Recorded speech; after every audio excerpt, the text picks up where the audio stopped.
दुचाकी रस्त्यात उभी करून असभ्य वर्तन करू लागली। तसे तुम्हाला पुढे व्हिडिओत दिसेल, व्हिडिओ पूर्ण बघा। या प्रकरणानंतर घटनास्थळी बघ्यांची गर्दी जमली आणि तिच्या तोंडातून निघालेल्या शिव्यांनी तर परिसर सुद्धा भयभीत झाला।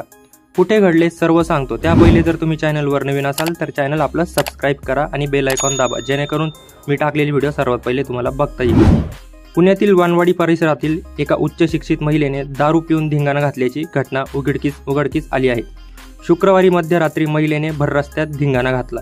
दुचाकी रस्त्यात उभी करून असभ्य वर्तन करू लागली। या प्रकरणानंतर घटनास्थळी बघ्यांची गर्दी जमली। यामुळे वाहतुकीस अडथळा निर्माण झाला। हा सगळा प्रकार परिसरातील एका नागरिकाने आपल्या फोनमध्ये शूट केला। या घटनेचा व्हिडिओ आता सोशल मीडियावर व्हायरल होत आहे।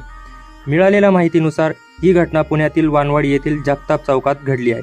शनिवारी मध्यरात्री जगताप चौकात एका महिलेने मद्यधुंद अवस्थेत धिंगाणा घातला। तिथेच स्थानिकांना शिवीगाळ करत असभ्य वर्तन केल्याची माहिती मिळत आहे।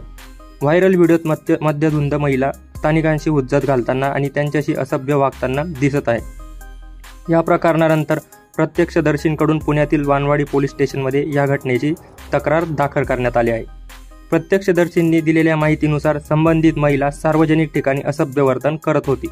या प्रकरणामुळे घटनास्थळी गर्दी जमल्याने वाहतुकीस अडथळा निर्माण झाला। परिस्थिती नियंत्रणात आणण्यासाठी स्थानिक नागरिकांनी पोलिसांना कळवण्याचा प्रयत्न केला। या प्रकरणी माहिती घेऊन कारवाई करू असं पोलिसांकडून सांगण्यात आलं। मात्र हा व्हिडिओ आता सोशल मीडियावर व्हायरल झाला आहे। यावर पोलीस नेमकी काय कारवाई करणार ते पाहणं महत्त्वाचं असणार आहे।